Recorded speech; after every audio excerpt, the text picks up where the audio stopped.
Where might you first meet the love of your life? At school? At work?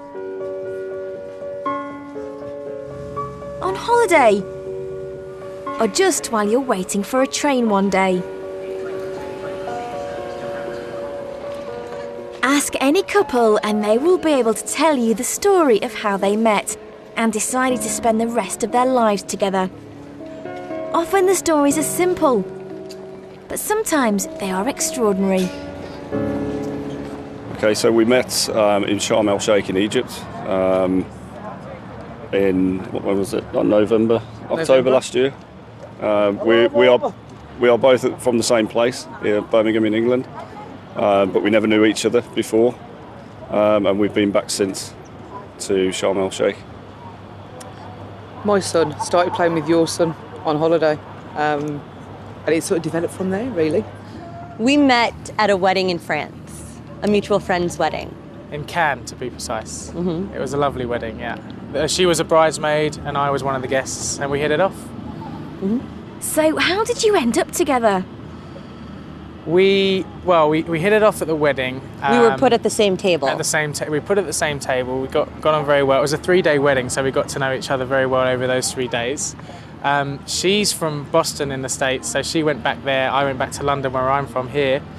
And we sort of had an online relationship, didn't we? And then Skype yeah. For a couple of months. And then she came to London to do her MBA.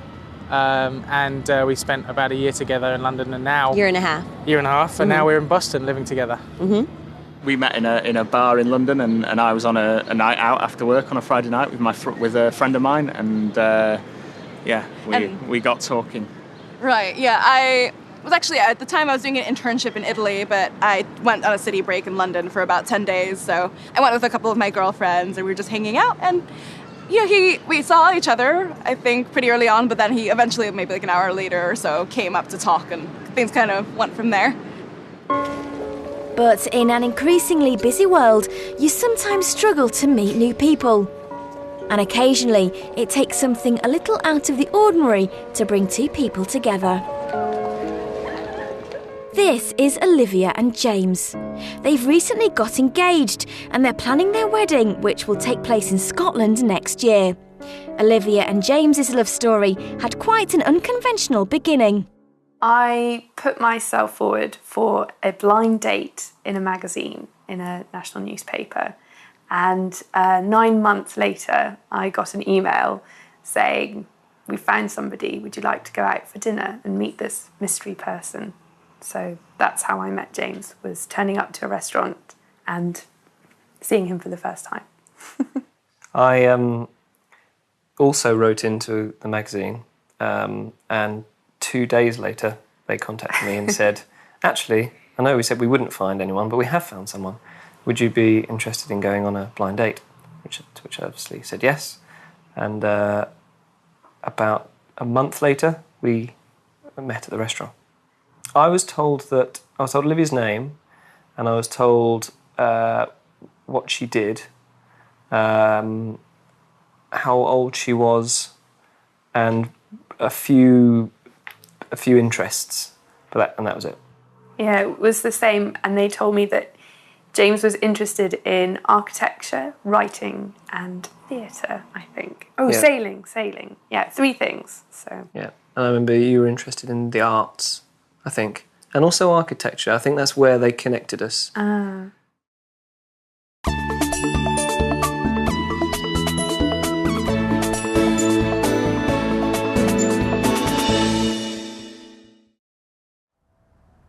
The very first time James and Olivia met was at a restaurant booked by the Guardian newspaper.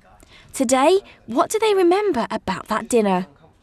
Well, that evening was very memorable. We talked about all kinds of different things. We talked about sailing and how we'd done the same run a few weeks earlier before we'd met. There were lots of things, but the most remarkable thing was just how long we talked. It was sort of non-stop for about 4 hours until the restaurant closed.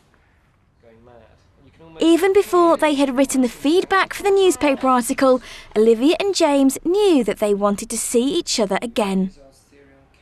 After the date, I got a text from James the next day, which is perfect timing. And it was a really lovely text saying what a lovely evening you'd had, and it was very nice to meet me. So I immediately replied and said, brilliant, let's meet up next week. And so we arranged a time to meet up. And did they discuss what they were writing about each other for the newspaper article? No, we didn't know what each other had written about the other one. So that was quite exciting. And by that point, we had gone out for dinner a couple of times. And so we knew each other, but we had made a point of not telling the other one what we'd written. So Olivia and James became a couple. And 2 years on, what is it that makes their relationship work? Oh, that's a good question. I think what makes our relationship work is, well, we've both got a good sense of humour, and I think James is hilarious. So I'm laughing a lot all the time. That is very important, humour, I think. Yeah. Not just general laughing, but being able to diffuse moments with humour is very important. And if you don't share a sense of humour, it's hard to do that. But I think also our interests are ever so slightly different. So things that James says, are his interests, I used to claim were my interests and then realised I never found the time for them, things like going to the theatre. And so when I met James, those were the things that we did together, and it was brilliant because I was suddenly finding the time to do the things I claimed I liked doing, but never quite managed to squeeze in. And the relationship works so well that they've decided to spend the rest of their lives together. We had known each other for just over 2 years when I proposed. Yep. About 2 years and 2 months, I think. I had planned to propose at Christmas time because I knew Olivia would be with her family then, and I thought that would be a good time. And also her family live in Scotland, in a very pretty part of Scotland, and I thought it was quite near the sea. I thought I could propose on the beach. I thought that sounded like a good plan. But then I decided, no, it's now. I'm going to propose now, or at least the coming weekend.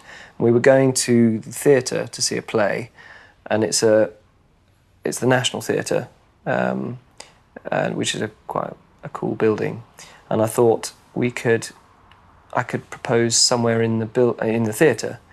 So we then arrived at the theatre.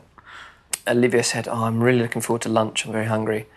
I had been promised lunch before the play, and then there was this change of plan. I got really grumpy. I said, why don't we just go on a tour? Because we don't have time. It'll be brilliant.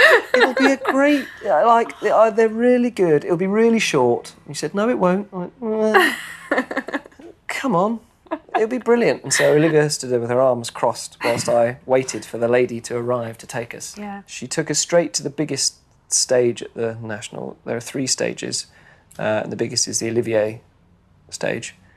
We needed something to prompt us, and so she said, well, you have the audience of the Olivier here. Is there anything you'd like to say to the audience? And Olivia laughed, and I said, well, actually, Olivia, come and sit with me on the chair. On the 2 chairs. And she said, oh no, what are you going to do now? And I said, I've actually been planning this all week. And she said, planning what? And at that point I sort of slid off my chair and onto my knee and asked her to marry me. She sort of gasped and said, yes, and grabbed me. And a big hug. And the news of their engagement didn't just thrill family and friends.